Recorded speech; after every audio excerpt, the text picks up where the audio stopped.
Hello po sa inyong lahat mga ka-crypto. Ako po si Pinoy Crypto Trader at sa video na ito ay atin pong pag-uusapan ang tungkol dito sa latest na balita po natin tungkol po dito sa nagaganap na legal battle sa pagitan ng US SEC at ang Ripple. Yan ang sabi rito ay SEC schedules new closed door meeting as XRP holders anticipate Ripple lawsuit settlement. Kaya ayan, magkakaroon daw po ng bagong closed door meeting ang US SEC. Ayan, ibig sabihin natin dito kapag closed door ay isa po itong sikretong meeting. Ayan, at kung saan ay meron po silang napaka-importante or napakahalagang pag-uusapan dito na yan, hindi dapat po malaman ng publiko o hindi dapat nila ipagbigay alam sa maraming tao. Kaya closed door meeting, parang sinasabi na rin natin na secret meeting ito. Ayan. Pero yung mga XRP holders ay inaasahan po nila na kasama sa kanilang pag-uusapan na ito ay ang settlement sa kaso nila dito kay Ripple. Yan po ang isang inaasahan nila na mapag-uusapan dito sa closed door meeting na ito ng SEC. At sana nga ay yan po talaga ang mangyayari rito. Yan, para matapos na yung napakatagal na legal battle na ito ng US SEC at saka Ripple. Kasi ayon po sa ilang mga eksperto ay yung kaso na ito na kinakarap ni Ripple kay US SEC ay ito daw po yung nagdudulot ng underperformance o yung hindi magandang ipinapakitang performance ni XRP. Kaya ngayon kung pag magkakaroon ng settlement ay pinaniniwalaan po ng karamihan na dito na mag-uumpisa na magpakita ng magandang performance ang XRP. Kaya yan, bago po tayo magpatuloy ay nais ko lamang po munang bigyang linaw ang aking disclaimer kung saan ang nilalaman po ng video na ito ay hindi po ito isang financial advice. For education and information purposes lamang po ang layunin nito. Maliban po dito ay nais ko na rin pong magbigay babala na wala pong kahit anumang group chat ang Pinoy Crypto Trader.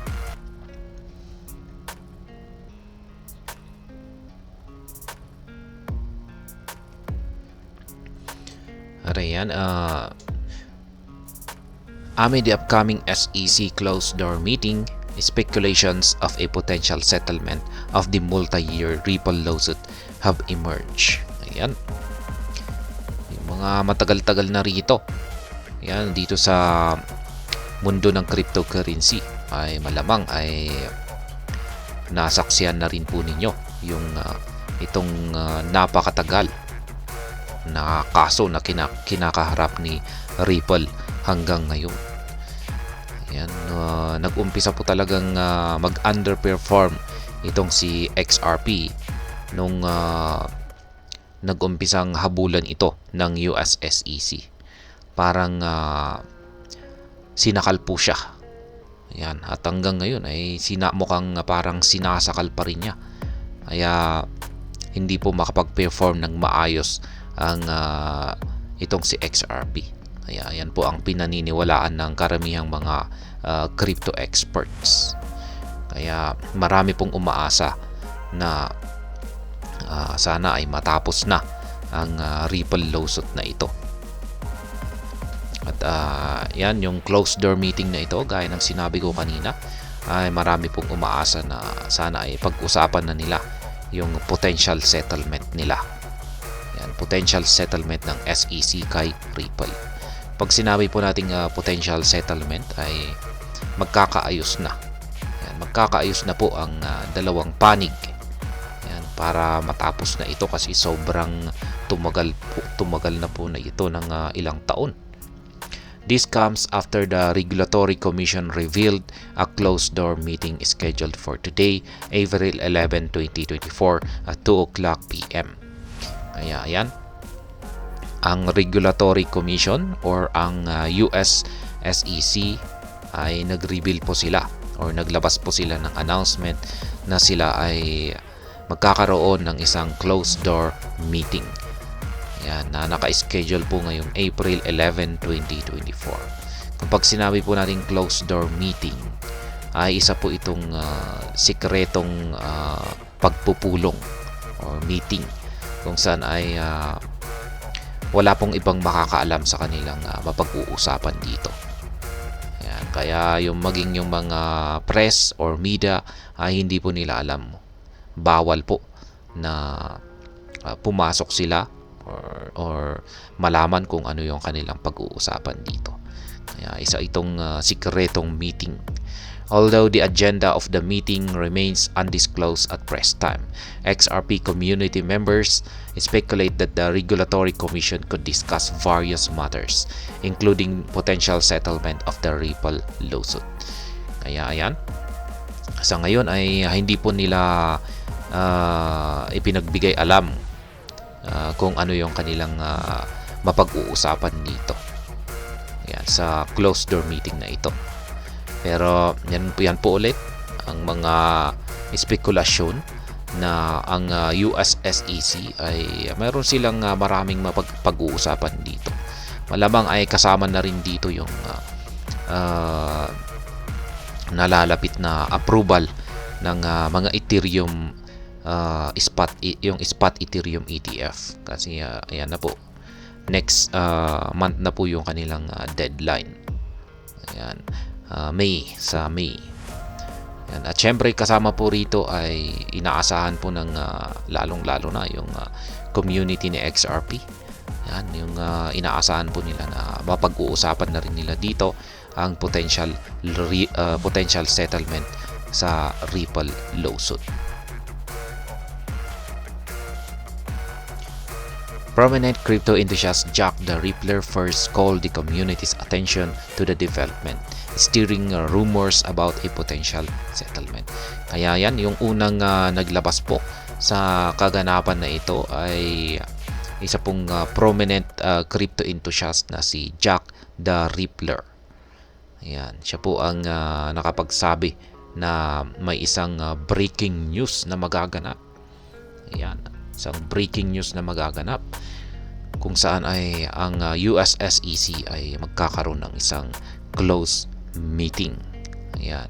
At may mga rumors or may mga kumakalat na balibalita na malamang ay magkakaroon na ng settlement ang US SEC kay Ripple.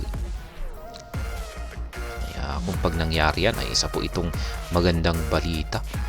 Pag base lamang sa aking sariling opinion, kung pag nagkaroon po ng settlement yan, o naglabas ng ayan, yung balita na inaabangan ng karamihan dito ay yung settlement. Yan, kung nagkaroon ng settlement ang US SEC at saka Ripple ay sa tingin ko, sa aking sariling opinion lamang, ay magdudulot po ito ng price surge kay XRP. Yan po yung official announcement ng SEC sa kanilang closed door meeting.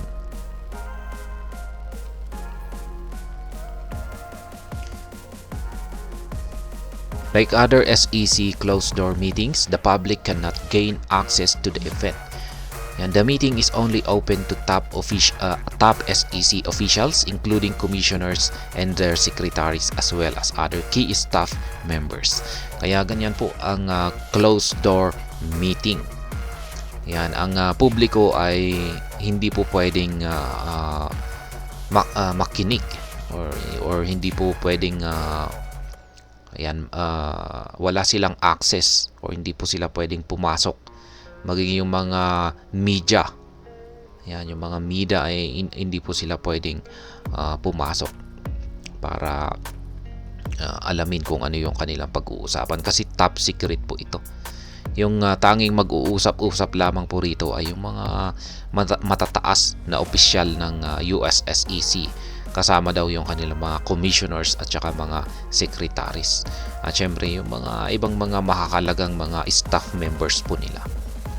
Yan, Isa po itong top secret na sila lamang po yung nakakaalam sa kanilang pag-uusapan na ito. In November, the SEC had a similar meeting at its headquarters. However, the outcome of the meeting did not result in a settlement in the Ripple. Kaya yan, itong nakalipas daw po na buwan ng November ay nagkaroon na rin ng kaparehong meeting ang US SEC at ito ay kanilang isinagawa sa kanilang headquarters. Yan, nagkaroon na rin sila ng closed door meeting. Ngunit ay yung kanilang meeting na ito ay hindi po nagresulta sa isang settlement sa kaso ni Ripple. Kaya ibig sabihin ay malamang ay ibang bagay yung kanilang pinag-usapan dito. At hindi malamang ay baka hindi nila pinag-usapan itong kaso ni Ripple. Pero hindi natin alam ngayong malamang ngayong kanilang isinagawang closed door meeting ngayon ay baka dito na nila pinag-usapan ang posibleng settlement sa kaso ni Ripple. Current status of the SEC versus Ripple case. The SEC filed its remedies related brief last month, asking the court to impose a penalty of nearly $2 billion against Ripple. Ayan, yan po yung kasalukuyan na kalagayan dito sa kinakarap na kaso ni Ripple kay US SEC. Sila po ay may pinatawan ng multa ng US SEC na umaabot po ng $2 billion. According to the remedies scheduling order, the blockchain company will file its opposition on April 22, 2024. Ayan. Si Ripple ay magfa-file daw po ng kanyang opposition. Ayan, o yung kanyang pagkontra dito sa penalty na ipinataw ng US SEC. At ito po ay kanilang gagawin sa April 22, 2024. Ayan, mukhang parang yan, hindi natin alam kung siguro ay baka masyado sigurong mataas ang $2 billion na ito. Kaya baka syempre ay baka makikiusap si Ripple na medyo babaan naman ng konti. Afterward, the SEC will file its reply by May 6 before the court will issue a final judgment. Kaya ayan, pagkatapos daw po pagkatapos daw po na magkapag-file ng opposition ang Ripple sa April 22, 2024, ang sunod naman ay ang SEC ang magfa-file ng kanilang reply dito. Yan, sasagutin nila. Maglalabas sila ng response dito sa opposition ni Ripple. At yan po ay sa May 6 naman. Ayan, May 6, tapos pagkatapos nito ay yan, masusundan na po ito ng final judgment ng korte. Ayan, siguro malamang ay magkakaroon ng final judgment ang korte sa mismong sa buwan na rin po ng May or Mayo. Kaya ayan na. Yan po yung kasalukuyang kalagayan sa nagaganap na kaso sa pagitan po ng US SEC at ang Ripple. At hanggang dito na lamang po tayo sa video na ito. Sana po ay inyong nagustuhan ang aking paliwanag dito. Kung inyo po itong nagustuhan, pag-click lamang po ang like button nito. Para naman po sa mga bago lamang dito, kayo po ay aking inaanyayahan para mag-subscribe.